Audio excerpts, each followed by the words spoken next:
Against the Gods Bab 2050, Kaisar Kabut berpatroli di kabut tak berujung. Hua Caili bangkit berdiri dan menyeka air matanya dengan kuat, seolah-olah dia sedang berusaha membuktikan tekadnya. Saya mengerti, Bibi. Setelah menyeka sisa air mata di pipinya, setelah dengan hati-hati menyembunyikan kesedihan di matanya, dia berkata, saya akan sembuh. Ini akan sama seperti luka yang saya alami saat berlatih pedang. Ini akan terasa sakit pada awalnya, tapi, ini akan membaik. Namun, ada perbedaan. Luka akibat pedang itu menyakitkan, tetapi dia bisa menggertakkan giginya dan menahannya bahkan saat dia masih anak-anak. Tetapi luka yang menusuk hati dan jiwa. Dia bertanya-tanya mengapa, tetapi mengapa luka itu semakin parah semakin dia mencoba menahannya. Seolah-olah dia bisa melihat isi hatinya, Hua Qingying berkata, kamu tidak perlu mencoba melupakannya dengan sengaja, Caili. Yun Ce adalah orang yang luar biasa. Dia begitu luar biasa sehingga dia telah membuatku tercengang berkali-kali. Aku tidak heran kamu akan jatuh cinta padanya begitu dalam waktu yang singkat. Faktanya, dia pantas mendapatkan cintamu. Hua Qingying tidak berusaha menghindari nama Yun Ce. Malah, dia memberinya pujian yang sangat tinggi. Dialah pria yang memancing air matamu dan menyeretmu ke jurang cinta. Meski begitu, aku tidak bisa menyalahkannya sedikitpun. Pilihan terakhirnya adalah rasionalitas dan keinginan untuk melindungimu, perasaannya yang tulus kepadamu bahkan menyentuhku. Aku tahu. Hua Caili hampir tidak bisa menahan air matanya, dan sekarang matanya berair lagi. Peri pedang menepuk bahunya yang gemetar, kamu punya waktu 3 bulan lagi dalam perjalananmu. 3 bulan ini seharusnya cukup bagimu untuk menyembuhkan hatimu.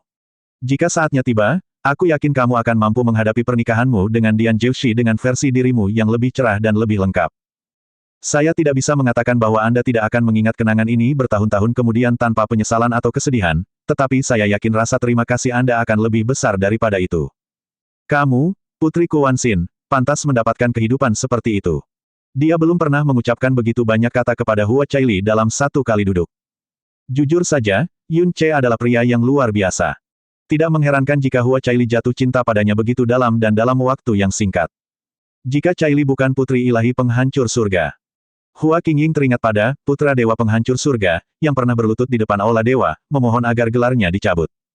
Dia tidak mendapatkan keinginannya. Maka dari itu, sang anak dewa Zetian yang dulu sombong, tak terkendali, dan tak terkekang berubah menjadi dewa kerajaan Zetian, seorang yang sangat berbudaya, halus, dan tua, sehingga Anda tidak akan percaya siapa dia sebelumnya. Dia bahkan ingat lebih jelas bagaimana reaksinya saat mengetahui Hua Caili telah membangkitkan bukan hanya esensi keilahian, tetapi esensi ilahi yang sempurna yang belum pernah terjadi dalam sejarah kerajaan dewa penghancur surga. Itu bukan kegembiraan atau kebanggaan. Itu adalah rasa sakit dan kesedihan yang hampir menembus topengnya yang sempurna. Itulah sebabnya dia segera menikahkan putrinya dengan putra sahabatnya. Menurutnya, Dian Jiushi adalah pria yang paling baik dan cocok untuk putrinya. Dia yakin Dian Jiushi akan memberikan perawatan terbaik untuk putrinya. Yang terpenting, dia yakin bahwa pertunangan ini akan menghilangkan kemungkinan putrinya akan tersesat. Dia tidak bisa menerimanya. Selama 10.000 tahun terakhir, Hua Fusen tidak pernah menyebut nama Kuan-Sin sekalipun. Dia juga tidak pernah melupakan hari itu atau memaafkan dirinya sendiri. Hua Caili mengangguk lemah dan mengukir kata-kata bibinya di dalam hatinya, aku akan melakukannya, bibi. Aku sudah dewasa sekarang. Sebuah kenangan. Apakah hanya itu yang bisa terjadi?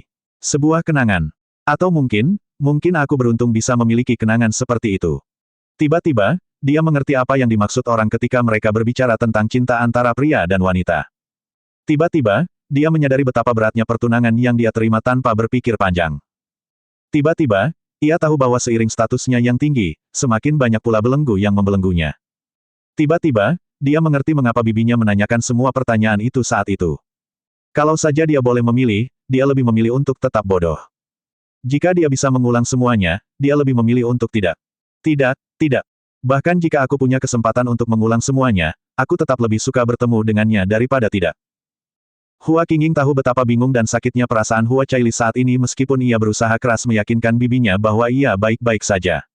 Matanya mengatakan semuanya. Jadi, ia tidak mengatakan apapun. Yun Ce bermaksud mengucapkan selamat tinggal terakhir kepada Hua Caili melalui pesan terakhirnya, tetapi jelas hal itu terlalu berat untuk ditanggung wanita muda itu saat ini. Yang bisa ia lakukan sekarang adalah menyerahkannya pada waktu. Kabar baiknya adalah waktu mereka bersama hanya sebentar, dan perasaan mereka, meskipun menyakitkan, tidak sedalam itu. Itu bukanlah hubungan yang tak terlupakan atau hubungan yang ditempa dengan darah dan belerang. Butuh waktu berbulan-bulan paling lama untuk melupakannya sepenuhnya. Aku akan menemanimu selama 3 hari ke depan. Namun, hanya 3 hari, Hua Qingying menyatakan. Baiklah. Wanita muda itu mengangguk, terima kasih, Bibi. Ayo pergi. Dia meraih tangan Hua Caili dan menariknya ke arah yang berlawanan dengan Yun Ce. Hua Caili tidak langsung pergi. Sebaliknya, dia melipat ikat pinggang yang bertuliskan pesan terakhir Yun Ce kepadanya dengan hati-hati. Buang saja, perintah Hua Qingying. Begitu kamu sudah memutuskan sesuatu, kamu harus melakukannya dengan sepenuh hati, seperti dia yang tidak menoleh ke belakang sekalipun setelah memutuskan untuk meninggalkanmu. Hua Caili membeku. Untuk beberapa saat, dia hanya berdiri di sana seperti sedang melamun.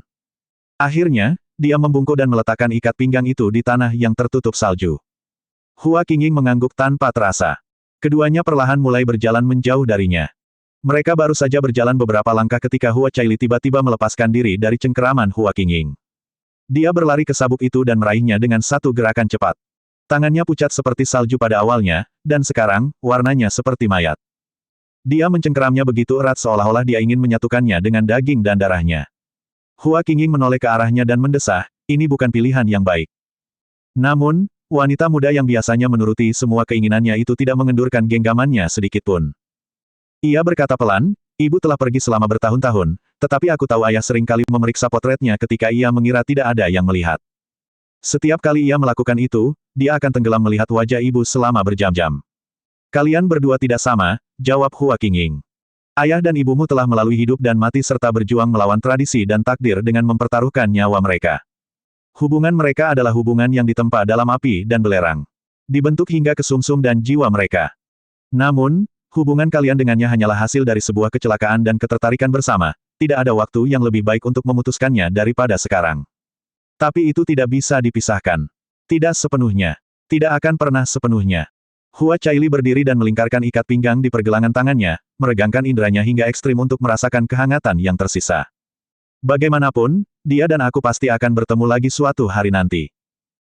Dia adalah seorang pria dengan wajah yang melampaui semua anak dewa, seorang guru ilahi yang menyaingi seorang praktisi mendalam alam kepunahan ilahi, dan seorang guru unsur yang bahkan lebih hebat dari Nenek Ling Xian. Betapapun dia mencoba, bagaimana mungkin dia bisa tetap tidak dikenal untuk waktu yang lama. Hua Qingying tidak bisa membantahnya. Lagi pula, nasibku sudah ditentukan saat itu. Kemungkinan besar dia akan menemukan orang lain yang bukan aku juga. Yang tersisa darinya hanyalah ikat pinggang ini. Tolong, biarkan aku menyimpan satu-satunya kenangan ini, ya. Dia menatap bibinya dengan wajah berlinang air mata, tampak begitu menyedihkan dan rapuh. Namun, siapapun yang menatap matanya akan menemukan tekad membara yang lebih baik hancur daripada menyerah. Hua Qingying tidak bisa berkata apa-apa. Malah, pandangannya tampak semakin kabur. Saudari Qingying, Fusen berkata bahwa kamu telah mengolah pedang tanpa hati dan telah memutuskan 7 emosi dan 6 keinginanmu sejak lama. Hahaha, aku tidak percaya. Apa perbedaan antara manusia dan binatang buas? Emosi. Jika kamu benar-benar tidak memiliki emosi, maka kamu mungkin juga menjadi binatang buas, bukan? Menurut pendapatku, pedang tanpa hati lebih seperti cinta pada pedang yang begitu murni dan setia sehingga kau tidak mau menyisihkan sedikit pun untuk hal lain. Tentu saja, itu tidak akan pernah terjadi padaku. Aku terlahir untuk mencintai, kau tahu. Sejak dulu, aku selalu mencintai dunia dan bersumpah untuk menjelajahi setiap inci tanah abis dan tanah di balik kabut tak berujung. Begitulah cara aku bertemu Fusen. Hehe. Fuchen dulu adalah anak kecil yang sangat imut, atau setidaknya, dia tampak seperti itu. Kenyataannya, dia seorang pembuat onar. Setelah aku meninggalkannya, semuanya tampak begitu membosankan dan tidak menarik meskipun aku berdiri di tempat impianku. Lebih buruk lagi, aku tidak pernah bisa berhenti memikirkannya. Akhirnya sampai pada titik di mana aku menggantung sepatuku dan mengitarinya seperti bintang, hanya ingin tetap berada di sisinya. Aku iri padamu, Qingying. Kamu tidak merasakan apa-apa, kau tidak merindukan apapun. Kau adalah jiwa yang bebas, itulah sebabnya kau tidak terpengaruh oleh cinta atau rasa sakit, meskipun begitu, aku tidak akan pernah ingin menjadi dirimu. Rasa sakit dan penderitaan ini bisa 10.000 kali lebih buruk daripada sekarang, dan aku tetap tidak akan pernah menyesal bertemu Fuchen. Aku adalah wanita yang kesepian, dan dia adalah anak dewa. Aku tidak pernah sekalipun berpikir bahwa aku pantas mendapatkannya. Tetapi meskipun orang-orang menuduhku serakah dan jahat, bahkan jika seorang dewa sejati secara pribadi turun untuk mematahkan tulang-tulangku dan menghancurkan jiwaku, selama ia tidak menyerah padaku, aku tidak akan pernah melepaskannya, tidak akan pernah. Fusen, Qingying. Jangan membencinya, dan jangan membalas dendam untukku, dia, bagaimanapun juga adalah ayahmu. Terutama kamu, Adikku Qing Ying, kamu mengolah pedang tanpa hati, bukan? Bagaimana mungkin orang sepertimu meneteskan air mata? Kamu tidak salah, kamu tidak pernah salah, aku tidak akan membiarkanmu menyalahkan dirimu sendiri, bagaimanapun juga, itu bukan hidupmu. Memilikimu, cintaku, dan kamu, saudariku tersayang, aku tidak menyesal. Bibi, Bibi, apakah kamu baik-baik saja? Teriakan khawatir seorang wanita muda akhirnya menyadarkannya kembali ke kenyataan, dan Hua Qingying menyadari bahwa ia telah tenggelam dalam ingatan terlalu lama. Ia segera mengalihkan pandangannya dan berkata dengan acuh tak acuh, tidak apa-apa. Jika kamu ingin menyimpannya, lakukan saja apa yang kamu mau. Tiba-tiba, Hua Qingying mulai menyesali keputusannya. Bahkan, rasa takut mulai merayapi hatinya. Jika kepribadian Cai Li sama dengan ibunya. Dia menggelengkan kepalanya, tidak mungkin.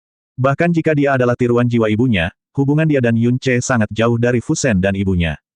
Itu tidak akan terjadi. Tidak akan terjadi. Di tempat lain, Yun Ce berdiri diam di tempat. Dia telah mengumpulkan konsentrasinya untuk beberapa saat. Mengapa jantungmu berdetak begitu cepat? Tanya Li Su. Karena aku gugup, tentu saja, jawab Yun Ce. Li Su terdiam sejenak sebelum berkomentar, sepertinya kamu sedang merencanakan sesuatu yang besar. Sangat. Tatapan mata Yun Ce tampak gelap dan serius. Seberapa yakin dirimu? Tanya Li Su.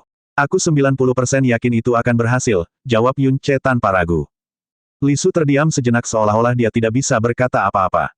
Beberapa detik kemudian, dia mengajukan pertanyaan lain, kalau begitu, mengapa kamu masih gugup?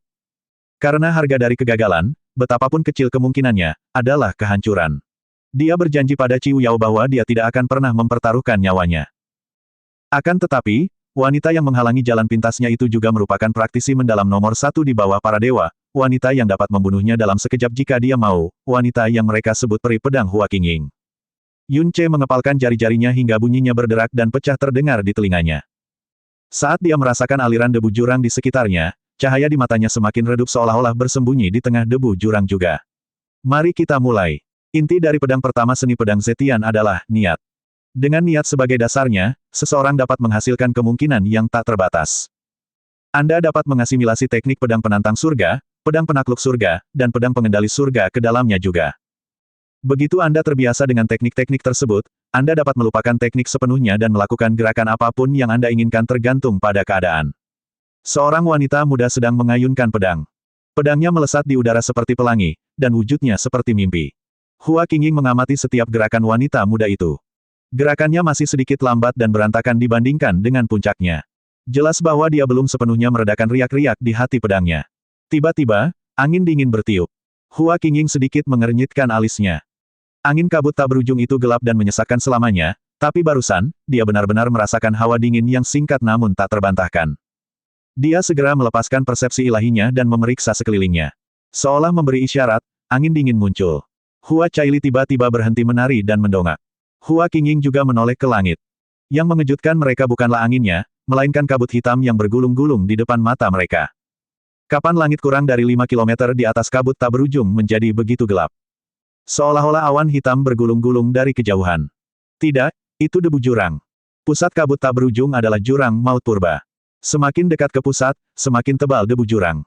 Namun, di luar itu, debu jurang biasanya ada dalam jumlah yang longgar dan tak terlihat seperti udara. Debu-debu itu hanya akan mengembun menjadi bentuk yang terlihat saat ada binatang jurang atau hantu jurang di dekatnya. Kabut hitam di depan mereka tidak diragukan lagi adalah debu jurang. Itu adalah tingkat konsentrasi yang seharusnya tidak pernah muncul di area ini. Kabut itu hampir setebal kabut jurang yang berada jauh di dalam kabut tak berujung. Apa itu, Bibi? Hua Caili segera berlari mendekati Hua Qingying, matanya masih terpaku pada fenomena aneh di kejauhan. Hua Caili tidak perlu takut pada apapun selama bibinya ada di sisinya. Itulah sebabnya dia tidak menyadari hawa dingin yang bersarang di mata Hua Qingying. Debu tebal dan pekat menggelinding ke arah tertentu. Lupakan saja, debu itu menggelinding lurus ke arah mereka. Hua Qingying menusukkan persepsi ilahinya ke dalam lapisan debu jurang yang tebal, tetapi yang ditemukannya hanyalah debu jurang yang lebih tebal. Bahkan persepsi ilahinya yang kuat tidak mampu menembusnya sepenuhnya. Tepat saat Hua Qingying hendak menarik kembali persepsinya, sebuah suara rendah dan bermartabat terdengar dari dalam kabut tebal. Kaisar kabut berpatroli di kabut tak berujung. Mundurlah jika kau tahu apa yang baik untukmu. Setiap kata mengejutkan jiwa bagaikan jeritan iblis dari abis. Para binatang buas jurang terdiam, kabut tak berujung menjadi sunyi, dan langit kelabu tampak seakan-akan hendak runtuh menimpa kepala semua orang. Bab 2051, Dewa Kilin yang mengerikan. Debu jurang di kabut tak berujung menghalangi segalanya, baik itu persepsi, penglihatan, maupun suara. Namun, suara dari kabut hitam ini bergema seperti lonceng penjara gelap dan mengguncang dunia. Setiap praktisi mendalam dalam radius puluhan kilometer terkejut di tempat, sebelum menoleh ke arah suara itu. Apa itu? Kaisar Kabut. Kaisar Kabut yang mana? Satu persatu praktisi mendalam menatap langit senja di hadapan mereka dengan kaget, hati mereka tak terlukiskan. Abis hanya memiliki satu kaisar, yaitu Kaisar Yuan dari Tanah Suci. Selain Kaisar Yuan, tidak ada orang lain yang berani menyebut dirinya sebagai kaisar. Semakin banyak praktisi ahli yang dengan cepat mendekat, ingin melihat sendiri asal-muasal fenomena aneh ini. Meskipun yang bergulir di depan mereka adalah debu tebal yang seharusnya hanya ditemukan di kedalaman lautan berkabut, itu tidak cukup untuk menimbulkan ancaman bagi Hua Qingying. Meski begitu, alisnya berkerut dengan sedikit rasa tidak nyaman. Yang membuatnya merasa makin terganggu adalah kenyataan bahwa dia tidak mengetahui alasan di balik kegelisahan ini. Bibi, katanya, Kaisar Kabut berpatroli di kabut tak berujung. Apa maksudnya? Hua Caili bertanya, masih dalam keadaan heran dan tanpa rasa takut. Kaisar Kabut tak berujung. Hua Qingying bergumam pelan. Selain Kaisar Yuan, mereka yang bisa menjadi ancaman baginya di dunia ini adalah 7 dewa dari 6 kerajaan, dan 4 imam besar dari Tanah Suci. Dia sangat mengenal mereka, dan bahkan mereka tidak berani menyebut diri mereka sebagai kaisar. Sementara Hua Qingying menggumamkan kata-kata itu dengan lembut, tatapan matanya tetap sedingin es dan tanpa ekspresi menghina. Hal ini dikarenakan debu jurang tidak dapat dikendalikan.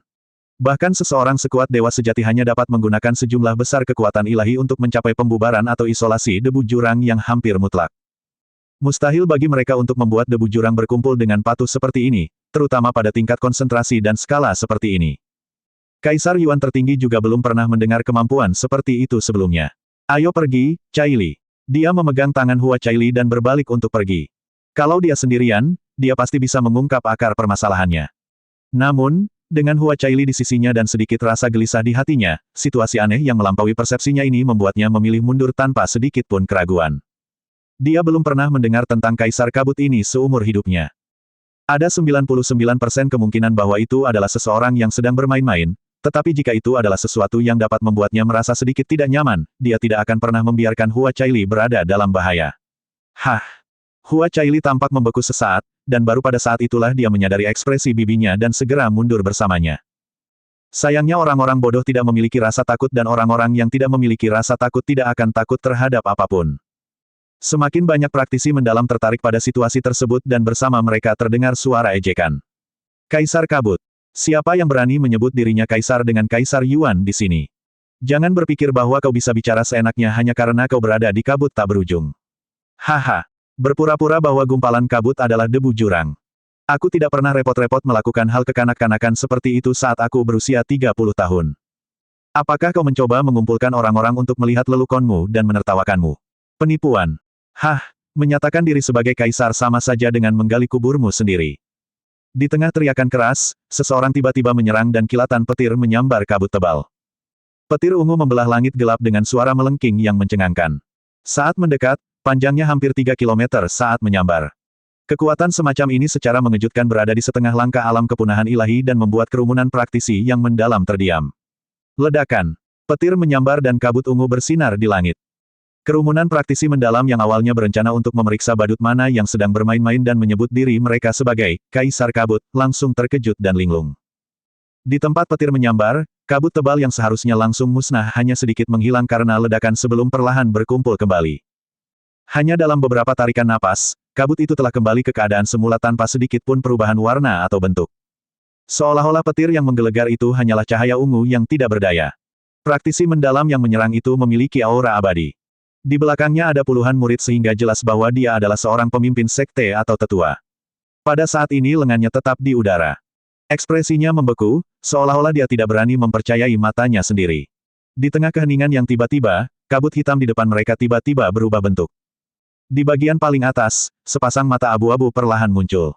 Sepasang mata dari kabut itu mengembun, terus-menerus berputar dan berfluktuasi untuk mempertahankan bentuknya.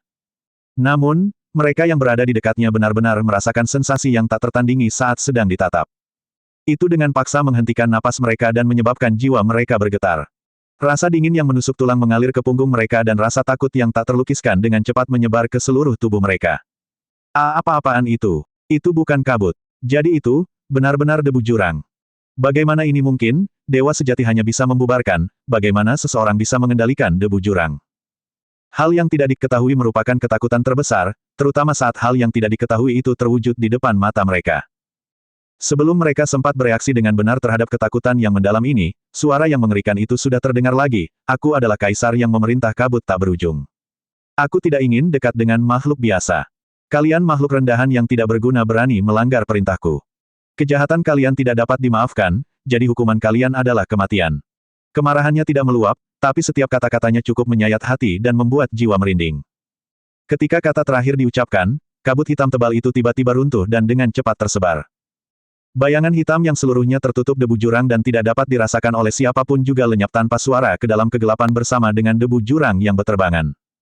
Pada saat ini, pupil mata Hua Qingying yang terbang bersama Hua Caili tiba-tiba mengecil dan menoleh ke belakang. Aura ini. Sebelumnya, debu jurang begitu besar dan padat sehingga bahkan persepsi ilahinya tidak dapat menembusnya sepenuhnya. Sekarang setelah debu itu tersebar, bumi di bawahnya memiliki seberkas aura yang menusuk sarafnya seperti jarum dingin. Ledakan. Bumi runtuh dan bayangan hitam besar menerobos tanah, gemuruhnya mengguncang langit. Hua Qingying menoleh ke belakang tepat pada saat benda itu menerobos tanah. Ia berbadan rusa, berekor naga, berkepala singa, dan mempunyai tanduk yang amat besar di keningnya yang seakan-akan sanggup membelah langit. Leluhur Dewa Kilin. Hua Qingying sangat akrab dengan Dewa Kilin leluhur ini, atau lebih tepatnya, Dewa Kilin abisal ini. Binatang buas jurang ini adalah Dewa Kilin leluhur yang telah sepenuhnya terkikis oleh debu jurang dan 6 kerajaan dewa sangat menyadari keberadaannya. Dia, yang sering memasuki kabut tak berujung, juga telah menemuinya beberapa kali dan menggunakannya untuk berlatih. Dia tidak bisa berbuat apa-apa, dan hal yang sama berlaku sebaliknya. Namun, pada saat ini, hatinya bergejolak dengan banyak gelombang deras. Bagaimana bisa ada di sini? Bagaimana bisa muncul di sini? Jika dia sendirian, dia tidak akan merasa khawatir sedikit pun meskipun dia melawan 10 Dewa Kilin leluhur. Namun, dia bersama Hua Caili. Pada saat ini, mereka hanya berjarak 30 meter dari Dewa Kilin leluhur ini. Hua Qingying tidak lagi mempedulikan hal lain. Lengan bajunya menggembung dan rambutnya yang panjang berkibar saat dia mengeluarkan semua kekuatan yang mendalam di tubuhnya. Ledakan. Betapa mengerikan. Kekuatannya berada di ujung alam batas ilahi. Arus udara yang meletus pada saat ledakan meluas menjadi badai setinggi 100 meter, menyebabkan isi perut binatang buas dan praktisi mendalam yang tak terhitung jumlahnya bergetar hingga hancur. Bersama Hua Caili, sosok mereka telah menjadi seberkas cahaya, menembus kabut tebal tak berujung dan menghilang di kejauhan. Gemuruh. Dewa Abisal Kilin mendarat dengan keras di tanah, menciptakan ribuan retakan yang memancar. Pada saat yang hampir bersamaan saat jatuh ke tanah, ia mengangkat kukunya yang besar dan menghantam tanah. Ledakan. Ledakan pemusnahan menelan teriakan dan jeritan putus asa yang tak terhitung jumlahnya. Lupakan tentang perlawanan, para praktisi mendalam yang telah berkumpul bahkan tidak dapat menemukan kesempatan untuk melarikan diri.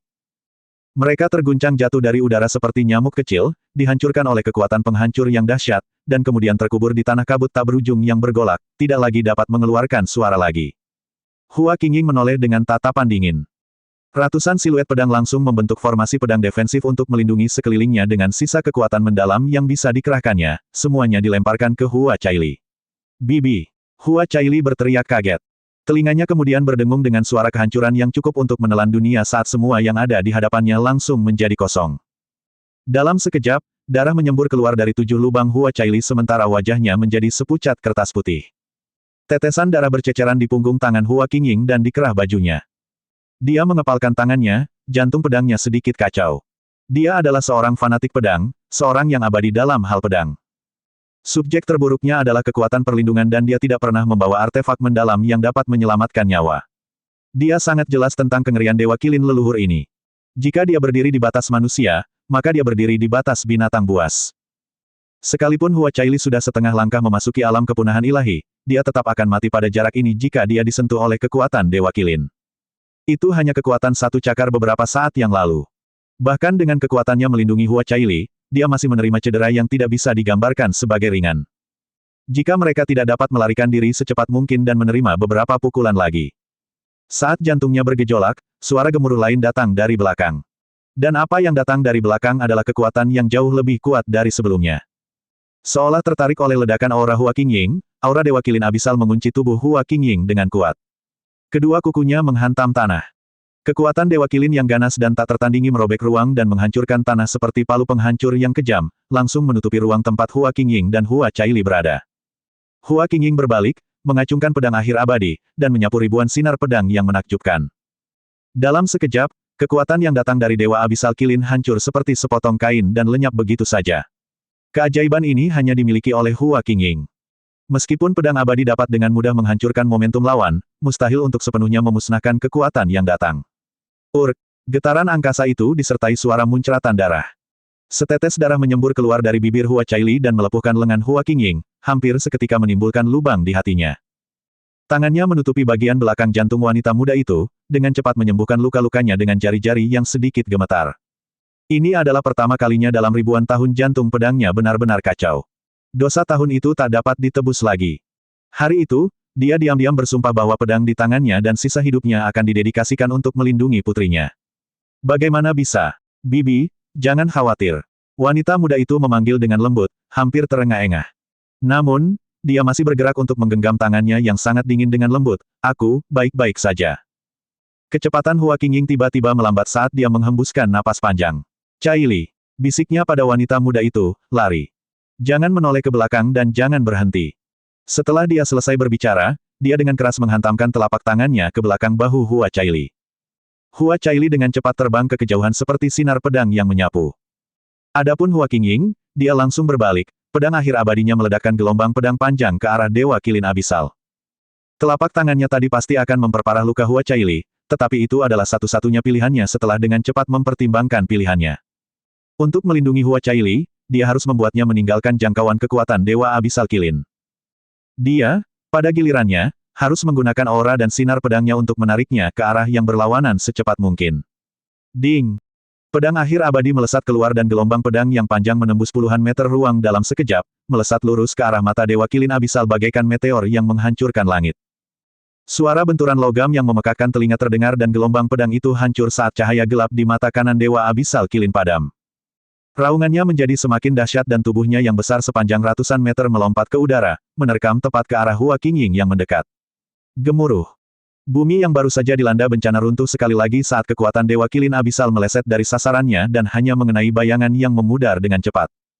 Hua Qingying telah muncul di belakang Dewa Kilin Abisal saat ini. Ratusan siluet pedang menembus punggungnya, menahan amarahnya. Namun pada saat yang sama, sosoknya tidak berhenti dan terus melesat cepat ke arah yang berlawanan dengan Hua Caili. Binatang buas jurang tidak memiliki kesadaran diri. Yang ada hanyalah naluri untuk menghancurkan. Itulah sebabnya kekuatan dan aura dapat dengan mudah memikat mereka. Mengaum. Sambil meraung murka, Dewa Kilin Abis mengangkat lagi cakarnya. Pupil mata Hua Qingying langsung mengecil secara ekstrim. Alih-alih berbalik untuk menyerangnya dengan kekuatan yang mengerikan itu, kekuatan itu malah melesat lurus ke arah Hua Caili, yang telah ia dorong dengan sekuat tenaga. Bab 2052, Menyelamatkan Caili.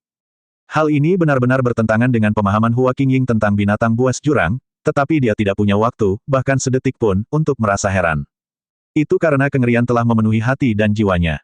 Pedang akhir abadi terlepas dari tangannya dalam sekejap. Pedang itu melesat lurus ke arah kekuatan yang mengancam akan menelan Hua Caili seluruhnya. Hua Qingying adalah peri pedang yang terkenal di dunia. Dia adalah ahli dalam ilmu pedang dan keterampilan gerakan. Pedangnya dapat membunuh seseorang secara instan dan tanpa jejak. Tak seorang pun yang berada di luar jarak 30 meter akan menyadarinya. Bukan hanya karena niat pedangnya telah mencapai kesempurnaan. Pengendalian energi mendalamnya juga telah mencapai puncaknya.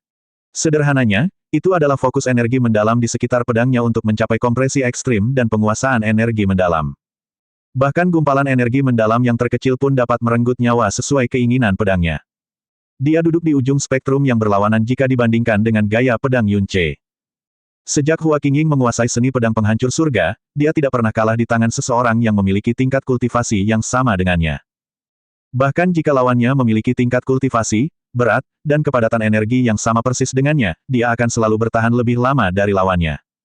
Untuk memberi contoh, jika lawannya sudah hampir kehabisan stamina, dia akan menggunakan paling banyak 30% energinya. Lawannya dapat mendatangkan gelombang kekuatan yang dahsyat untuk menekannya, dan dia dapat menangkalnya dengan satu sinar pedang. Dia adalah puncak kelincahan dan kehebatan. Itulah sebabnya dia dikenal sebagai peri pedang. Karena alasan itu, dia selalu meremehkan pedang berat. Pedang berat itu keras, brutal, mampu menghadapi ribuan orang dan bertahan dengan jumlah yang sama banyaknya. Namun, Pedang berat juga menghabiskan banyak energi dan pada umumnya kasar dan tidak sopan. Melawan musuh kuat yang bisa berhadapan langsung atau bahkan mengalahkan mereka, kemungkinan besar mereka akan kehabisan kekuatan bahkan sebelum pertempuran diputuskan. Ambil contoh Dewa Abisal Qilin. Hanya dengan satu serangan cakar, monster itu telah menciptakan zona bencana sepanjang 100 km, keruntuhan sepanjang 1000 km, dan gempa bumi sepanjang 10.000 km. Namun di matanya, itu hanyalah binatang yang bodoh dan mudah dimanipulasi. Bahkan di kabut tak berujung, dia yakin dia tidak akan pernah kalah dari Dewa Abisal Qilin, dan bahwa pilihan untuk melarikan diri akan selalu tersedia baginya. Namun kini, untuk pertama kali dalam hidupnya, ia merasakan dengan tajam dan nyata kekurangan kekuatannya. Penindasan. Pedang akhir abadi miliknya melaju mengejar kekuatan raksasa Dewa Qilin Abisal dengan kecepatan cahaya. Jika Dewa Abisal Qilin menargetkannya dengan kekuatan raksasa ini, alih-alih Hua Caili hanya terperangkap oleh gelombang kejut, itu pasti akan menjadi pukulan yang fatal. Namun, Dewa Abisal Qilin telah menargetkan Hua Caili, dan jarak di antara mereka kurang dari 35 km. Ini adalah situasi di mana Hua Caili akan binasa 99%. Suara pedang akhir abadi yang merobek udara nyaris melengking saat terbelah menjadi 100, 1000, 10.000 sinar pedang yang menebas dan memusnahkan kekuatan Dewa Qilin Abisal. Sayangnya, dia hanya punya waktu sesaat untuk bereaksi. Pedang akhir abadi tidak mungkin bisa sepenuhnya memusnahkan kekuatan yang terbang ke arah Hua Caili tepat waktu. 30%, 50%, 60%, 70%. Betapapun kuatnya usahanya, 30% kekuatan raksasa itu masih mengenai ruang di mana Hua Caili berada. Hua Caili bisa merasakan bayang-bayang kematian mengembuskan napasnya. Meskipun luka-lukanya masih terbuka dan luka-lukanya terbuka lagi, Hua Caili memaksa dirinya untuk berbalik dan membentuk formasi pedang berbentuk kipas dengan pedang awan berkilau. Gemuruh. Tanah kabut tak berujung sangatlah keras dibandingkan dengan tempat lain, dan tetap saja ia merosot hingga 100 meter dalam sekejap.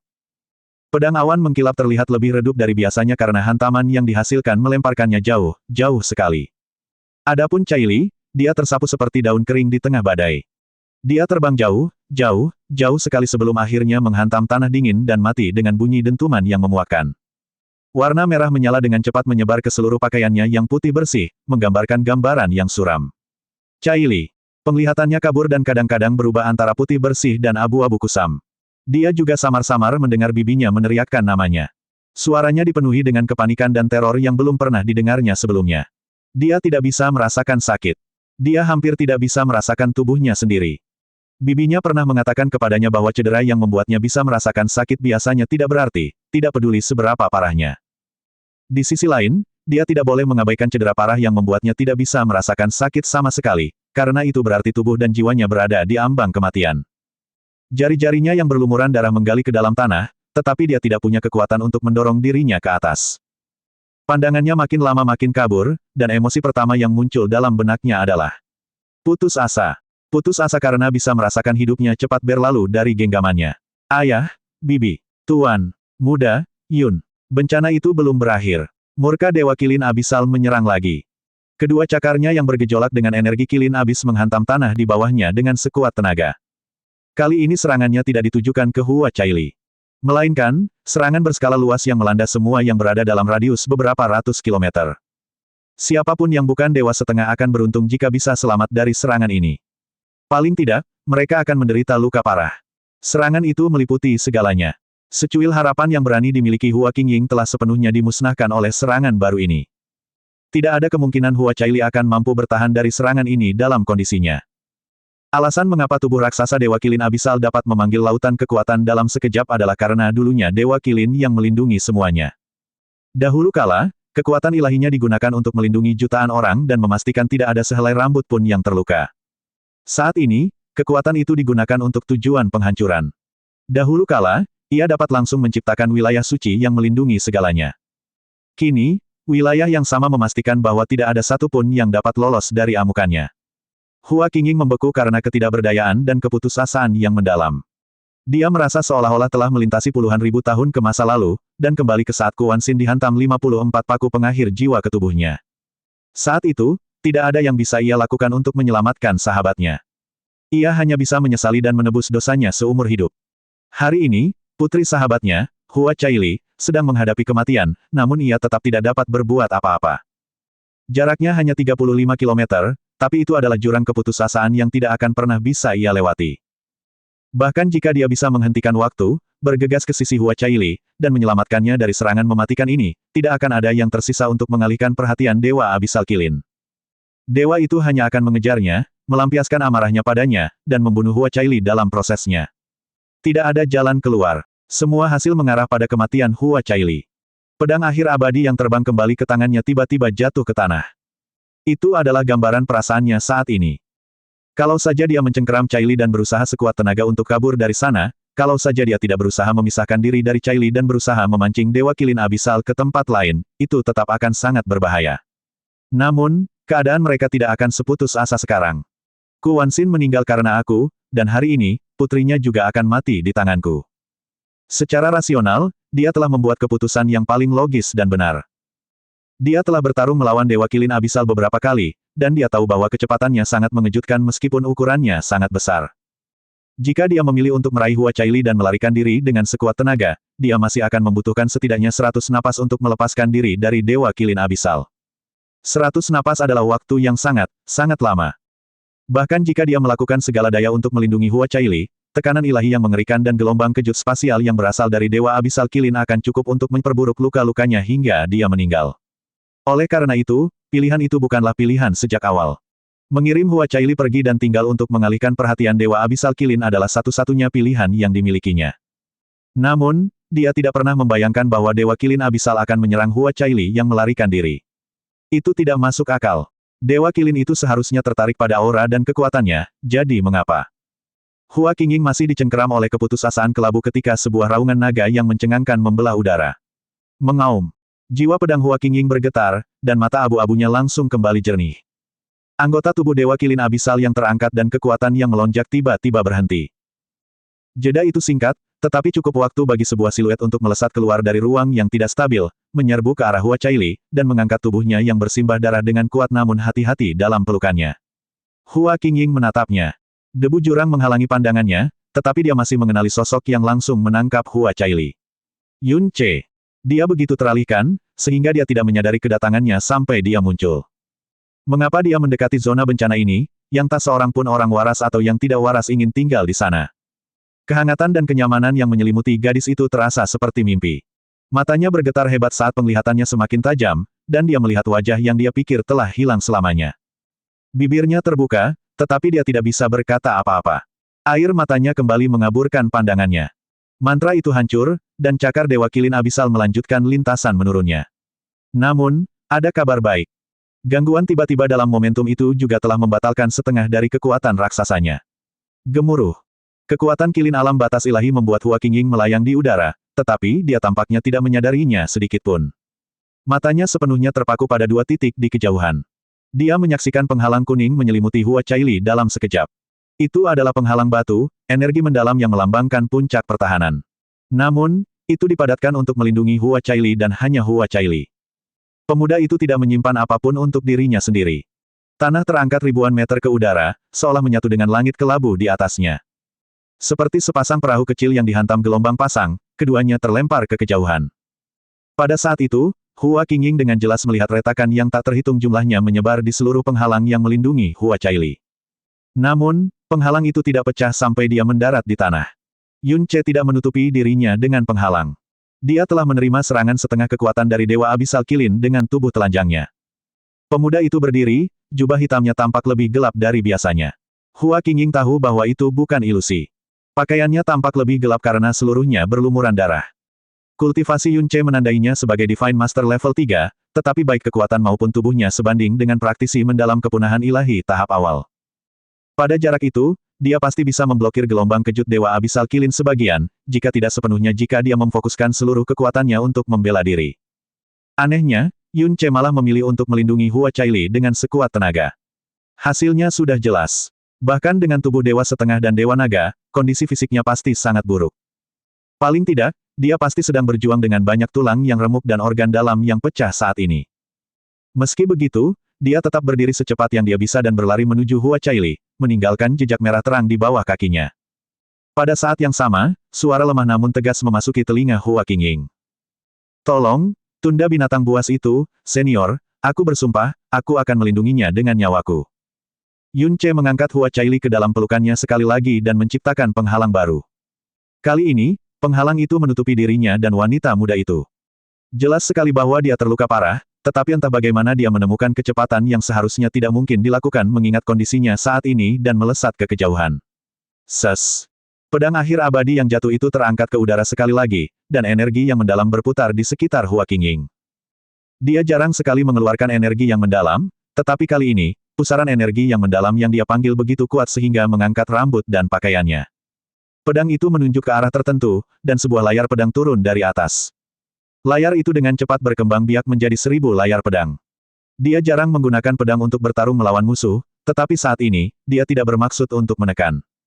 Dia hanya melakukan segala cara untuk memperlambat tubuh dan energi Dewa Abisal Kilin. Menetes, menetes. Cairan hangat berceceran di wajah wanita muda itu. Ketika dia membuka matanya, dia melihat wajah Yun Ce yang berlumuran darah. Dia tidak bisa membedakan apakah itu mimpi atau kenyataan. Tuan muda, Yun, bisiknya. Bisiknya begitu lembut hingga bisa jadi itu adalah bisikan mimpi. Tanah berguncang hebat, dan angin menderu di telinganya seperti jeritan setan yang paling keji. Namun, ketika dia menunduk untuk menatap matanya, dia memberinya senyum hangat dan percaya diri seperti biasanya dan berkata, "Jangan khawatir. Semuanya akan baik-baik saja segera." Pada saat inilah dia merasakan tekanan mengerikan datang dari belakang Yun Ce. Bahkan setelah gelombang kejut itu dikurangi secara signifikan oleh layar pedang Hua Qingying, gelombang itu tetap benar-benar menakutkan dan tidak mungkin diabaikan. Hua Caili merasakan cengkeraman di sekujur tubuhnya mengencang tiba-tiba, dan meskipun penglihatannya kabur, dia dapat melihat dengan jelas penghalang pelindung di sekeliling mereka yang menyusut dengan cepat menjadi kilauan cahaya kuning tebal, cahaya kuning yang melindungi dirinya dan dirinya sendiri. Jangan! Gemuruh! Ruang berputar, dan kesadaran Hua Caili sekali lagi memudar menjadi putih bersih. Ada dengungan terus-menerus di telinganya juga. Meskipun demikian, dia dengan cepat mendapatkan kembali kejernihan pikirannya dan melihat. Gelombang kejut itu membuat Yun Ce berguling-guling di tanah, tetapi dia berhasil menahan diri sebelum melangkah terlalu jauh dan berlari kembali ke arahnya. Punggungnya sangat terluka parah hingga tulang-tulangnya terlihat, dan dia melihat dengan jelas saat dia berdiri bahwa lengan kirinya tertekuk ke belakang dengan sudut yang mengerikan. Mengatakan cederanya parah adalah suatu pernyataan yang meremehkan. Bagaimanapun, dia sekali lagi mencurahkan seluruh kekuatannya untuk melindunginya. Krek! Dia mengembalikan lengannya yang patah ke posisi semula, tetapi dia tidak mengeluarkan gerutuan sedikitpun. Dia terhuyung-huyung kembali ke sisinya dalam waktu singkat. Dia menggunakan lengan kiri yang baru saja diperbaikinya, pastinya menjerit kesakitan saat ini, untuk memeluknya di dadanya. Kemudian, dia mengangkatnya ke udara, mengerahkan kekuatan yang entah datang dari mana, dan berlari sekali lagi. Air mata mengaburkan pandangannya dalam sekejap. Tubuhnya tidak bisa merasakan sakit, namun hatinya terasa sangat sakit seolah-olah ada tiang pancang di dalamnya. Turunkan aku, kamu akan mati. Dia mengerahkan seluruh tenaga yang dimilikinya dan memohon padanya untuk lari, setiap kata yang diucapkannya membuat air mata mengalir dari matanya. Tetes, tetes. Darah mengalir deras di wajahnya beberapa kali lebih cepat dari sebelumnya, tetapi dia masih memberinya senyuman terhangat dan paling menenangkan yang bisa dia berikan dan berkata, "Kita tidak akan. Tidak ada yang akan meninggal di sini hari ini." Ledakan. Yun Ce terhuyung dan jatuh berlutut, tergelincir di tanah dan memuntahkan seteguk darah. Namun, ia segera terbang dan melanjutkan pelarian mereka. Turunkan aku, dia menggunakan seluruh tenaga dan tekadnya yang tersisa untuk berkata, "Tinggalkan aku, bukankah kamu berjanji, kamu bilang kita tidak akan bertemu, lagi." Rambut Yun Ce yang berlumuran darah tergantung di samping wajah wanita muda itu dan sesekali menyentuh pipinya. Sambil melihat ke depan, dia menjawab, "Aku berjanji tidak akan menjadi bebanmu, dan aku sama sekali tidak akan membiarkanmu terluka." Ledakan. Gelombang kejut itu melemparkannya ke udara, dan membuatnya muntah darah sekali lagi. Masih berpegangan pada Hua Caili, mereka berguling puluhan kali di tanah sebelum akhirnya berhasil menenangkan diri. "Apa? Apakah kamu terluka?" Tanyanya dengan cemas dan mendesak. Ia tidak ingin ada goresan sedikit pun di tubuhnya. Hua Caili tidak mengatakan apa-apa. Pandangannya terpaku pada dada Yun Ce di mana sebuah batu hitam panjang telah menembus punggungnya dan keluar dari dadanya. Ia merasa seolah-olah hati dan jiwanya telah jatuh ke dalam lautan tanpa dasar. Dingin yang amat sangat dan hangat yang amat sangat bercampur aduk di dalam dirinya. Bibirnya bergetar seirama dengan detak jantungnya. Untuk waktu yang lama, dia tidak dapat mengeluarkan suara sedikit pun. Dia pikir dia sudah menumpahkan semua air matanya di hari bersalju itu. Namun kini, air mata hangat yang membanjiri pipinya yang berlumuran darah seakan tak ada habisnya. Luka-luka yang semakin parah perlahan tapi pasti memperlambat Yun Ce, tetapi dia menggertakkan giginya dan bertahan tanpa henti. Pada saat yang sama, Dewa Kilin Abisal perlahan tapi pasti ditarik menjauh oleh Hua Qingying, dan layar pedangnya melakukan semua yang mereka bisa untuk mengurangi energinya. Jarak di antara mereka terus bertambah dalam sekejap, jadi tentu saja gelombang kejutnya juga semakin melemah. Sayangnya, Yun Ce juga dengan cepat mendekati batas kemampuannya. Setiap kali ia menerima pukulan dengan tubuh telanjangnya, ia bertaruh bahwa ia akan bertahan hidup dan bernapas lagi. Ledakan, gemuruh, ledakan, lagi dan lagi, gelombang demi gelombang. Ruang bergetar, dan napas kematian mendekat dan pergi lagi dan lagi. Namun, semua ini tampaknya tidak menjadi masalah bagi Hua Caili lagi. Dia hanya menatap Yun Ce dengan tatapan kosong dan mengamati setiap perubahan dalam ekspresinya, setiap garis wajahnya, setiap tetesan darah, setiap garis merah. Dia dengan rakus menikmati kehangatannya. Tiba-tiba, dia tidak takut lagi. Jika nasib mereka adalah musnah seperti bintang jatuh yang fana. Kalau begitu, biarlah begitu. Li Su tidak mengatakan sepatah kata pun sejak pertunjukan dimulai. Dia tidak berani mengalihkan perhatian Yun Ce sedikit pun. Langkah tersulit dalam penampilannya hari ini adalah dengan mengaburkan indera Hua Qingying dan membiarkan Dewa Kilin Abisal mendekati Hua Caili. Untuk tujuan ini, dia mengumpulkan sejumlah besar debu jurang pekat dan menyembunyikan Dewa Kilin jurang di dalamnya. Saat ini, Yun Ce masih belum mencapai tingkat di mana ia dapat mengendalikan debu jurang sesuai keinginannya. Misalnya, ia membutuhkan waktu lebih dari sehari hanya untuk mengumpulkan jumlah debu jurang yang diperlukan untuk melakukan penampilannya. Kabar baiknya adalah, rencananya berhasil. Semuanya berjalan sesuai rencana sejauh ini. Namun, ada satu hal yang tidak dipahami Li Su. Mengapa dia menyelipkan pegangannya yang dalam ke dalam debu jurang? Dan mengapa dia menciptakan gelar, Kaisar Kabut? Itu sama sekali tidak ada artinya. Yang ia butuhkan hanyalah mendekatkan Dewa Kilin Abisal dengan Hua Caili. Sama sekali tidak perlu menciptakan entitas seperti itu, apalagi membuatnya berbicara. Dari sudut pandangnya, hal itu sama sekali tidak perlu dan bahkan merugikan dirinya karena meningkatkan kemungkinannya untuk terbongkar. Atau mungkin, ini adalah rencana untuk rencana lainnya.